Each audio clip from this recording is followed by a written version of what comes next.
आप देख रहे हैं वाल्मीकि रामायण भाग 2 एपिसोड 2 अभिषेक की तैयारी। पिछले एपिसोड में हमने देखा कि श्री राम को अपना युवराज नियुक्त करने का दशरथ जी का सुझाव परिषद ने पूर्णतया स्वीकार किया था। प्रजा श्री राम को ही चाहती थी। दशरथ जी ने श्री राम को राजसभा में बुलाने का आदेश दिया।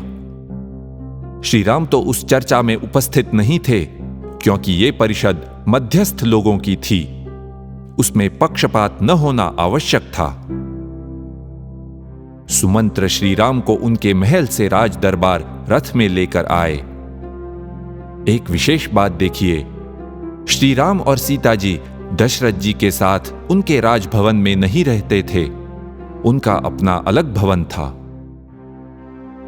दशरथ जी श्री राम को बोले, तुमने अपने गुणों और आचरण से प्रजा का मन जीत लिया है। तस्मात् त्वं पुष्य योगेन यौवराज्यम अवाप्नुहि। इसलिए कल पुष्य नक्षत्र के योग में तुम युवराज पद ग्रहण करो। दशरथ जी ने यह भी कहा, मेरा मन कुछ अस्वस्थ है, कहीं कुछ अशुभ तो नहीं होगा। इसीलिए मैं चाहता हूं कि यह पवित्र विधि शीघ्र ही संपन्न हो। हमें विलंब नहीं करना चाहिए। यह चैत्र मास बड़ा पवित्र है और इसमें वन उपवन खिल उठे हैं। और एक बात यह भी देखिए, परिषद में भाग लेने के लिए चारों ही दिशाओं से जनपदों के राजा आए थे, तथा वनों में और पर्वतों पर रहने वाले लोग भी उपस्थित थे। वनशैलांतवासिनः। आपको याद होगा, पहले भाग के 7वें एपिसोड में हमने वानरों के बारे में देखा था। वानर यानी वन में रहने वाले लोग, उन्हें समाज से अलग नहीं समझा जाता था, इसीलिए वे भी परिषद में उपस्थित थे। यौवराज्याभिषेक की वार्ता देखते देखते लोगों तक पहुंच गई। श्री राम जब कौसल्या माता से मिलने आए तो वहां सुमित्रा जी, लक्ष्मण और सीता भी थे। कौसल्या जी ध्यान में बैठी हुई थी। श्री राम ने उनसे कहा, पित्रा नियुक्तोऽस्मि प्रजापालन कर्मणि। पिताश्री ने मुझे प्रजापालन के कार्य के लिए नियुक्त किया है। यहां भी देखिए, पूरा ध्यान राजपद के कर्तव्यों पर था, राजभोग या विलास पर नहीं। लक्ष्मण को श्री राम बोले, हमें मिलकर यह कर्तव्य संभालना है। कौसल्या जी की आंखों में हर्ष के आंसू थे और गला भर आया था। वे बोली, चिरंजीव हतास्ते परिपंथिनः। चिरंजीवी हो, तुम्हारे शत्रु नष्ट हों। अब श्री राम और सीता जी अपने राजमहल लौट आए। वहां वशिष्ठ जी ने उन्हें कुछ नियम बताए, जिनका पालन होना कल की विधि के अनुसार आवश्यक था। उसमें एक नियम था, उस रात उन्हें भूमि पर चटाई पर सोना था। उन्हें सादगी से व्रतस्थ रहना था। जब वशिष्ठ जी लौटकर जा रहे थे, उन्होंने देखा सारी अयोध्यापुरी हर्षित हो अभिषेक की तैयारी में लगी हुई थी। मार्गों पर चंदन मिश्रित जल का छिड़काव किया गया था।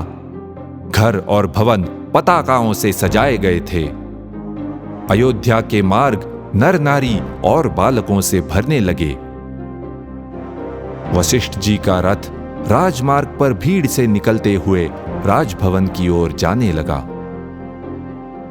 सारा वातावरण उत्साह से भरा था। महान इक्ष्वाकु वंश में अगला युवराज नियुक्त हुआ था। वही वंश जिसमें पहले हो चुके थे सगर, भगीरथ और रघु जैसे परम श्रेष्ठ राजा।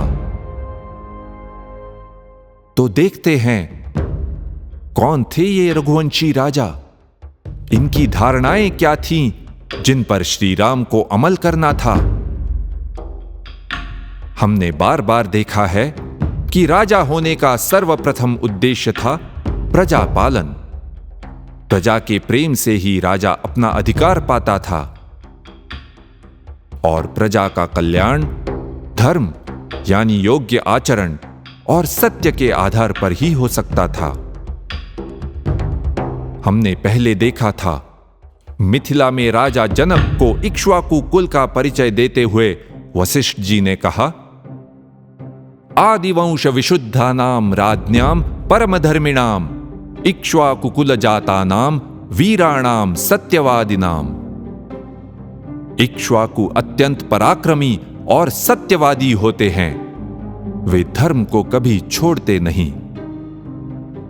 उससे भी पहले जब दशरथ जी ने श्री राम को विश्वामित्र जी के साथ वन में भेजने में अपनी असमर्थता बताई, तब विश्वामित्र जी बोले थे, पूर्वमर्थम प्रतिश्रुत्य प्रतिज्ञाम हातुमिच्छसि राघवाणामयुक्तोयम कुलस्यास्य विपर्ययः।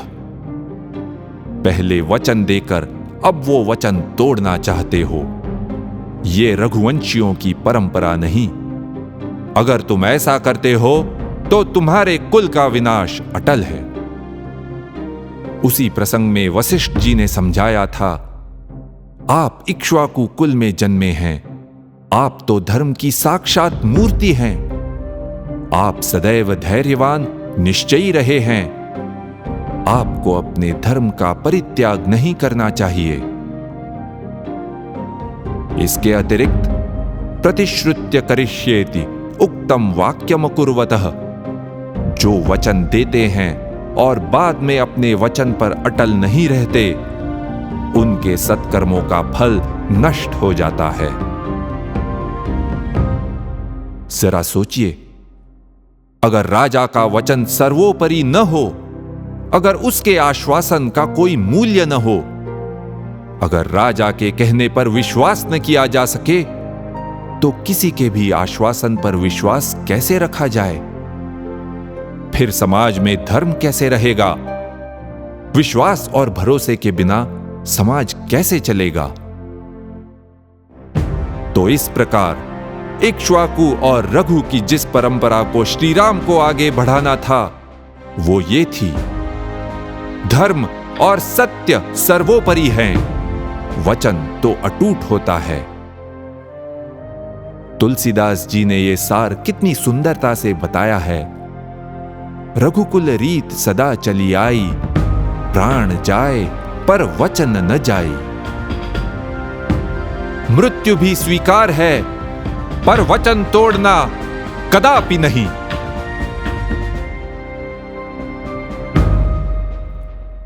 इति ह आस, ऐसा ही हुआ था।